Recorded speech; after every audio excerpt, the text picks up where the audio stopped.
মধ্যপ্রাচ্যে এমন একটি বিশ্বাস ছিল যা বছরের পর বছর কেউ ভাঙতে পারে। সেটি হলো ইসরায়েলের আকাশে ঢুকে সফলভাবে হামলা চালানো প্রায় অসম্ভব।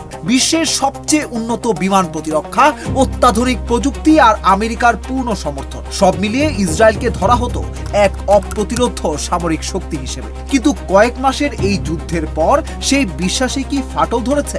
কারণ এখন শুধু ইরানের হামলা নয়, আন্তর্জাতিক বিশ্লেষকরাও বলছেন এই সংঘাত ইসরায়েলের বহু বছরের সামরিক শ্রেষ্ঠত্বের ধারণাকে বড় ধরনের চ্যালেঞ্জের মুখে দাঁড় করিয়েছে। মস্কো ভিত্তিক প্রবীণ সাংবাদিক ও ভূ রাজনৈতিক বিশ্লেষক জন হেলমারের মতে এই যুদ্ধের সবচেয়ে বড় পরিবর্তন শুধু ক্ষয়ক্ষতি নয়, বরং মানসিক ও কৌশলগত। তার ভাষায়, ইরান একাধিকবার এমন হামলা চালাতে সক্ষম হয়েছে যা ইসরায়েলের বহুস্তরীয় আকাশ প্রতিরক্ষা ব্যবস্থাকে ভেদ করেছে।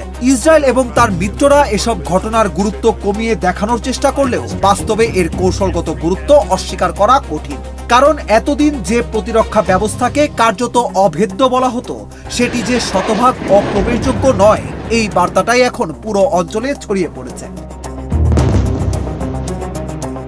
আর এখানেই শেষ নয়। হেলমারের মতে যুদ্ধ যত এগিয়েছে তত স্পষ্ট হয়েছে ইসরায়েল একা এই সংঘাত দীর্ঘ সময় ধরে পরিচালনা করতে পারছে না।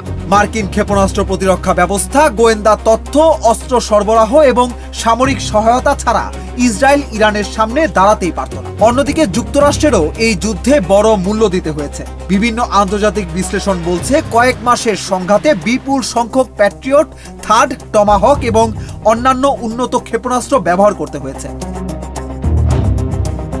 একদিকে যুদ্ধ চালিয়ে যেতে হবে, অন্যদিকে অস্ত্রের মজুদও ধরে রাখতে হবে।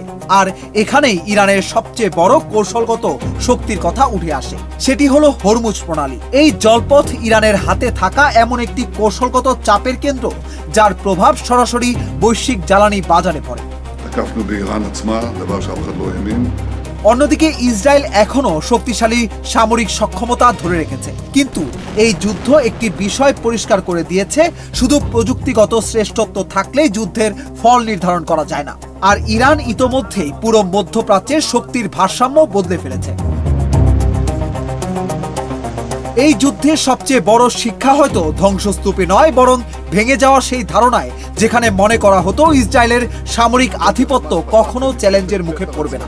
আর সবচেয়ে বড় হয়ে উঠছে একটি প্রশ্ন, যে সামরিক আধিপত্যকে এতদিন অটুট বলে মনে করা হতো, সেটি কি সত্যি আগের মতো আছে, নাকি ইরান এই যুদ্ধের মাধ্যমে মধ্যপ্রাচ্যের শক্তির সমীকরণে এমন এক নতুন বাস্তবতা তৈরি করেছে যা আর সহজে অস্বীকার করা যাবে না?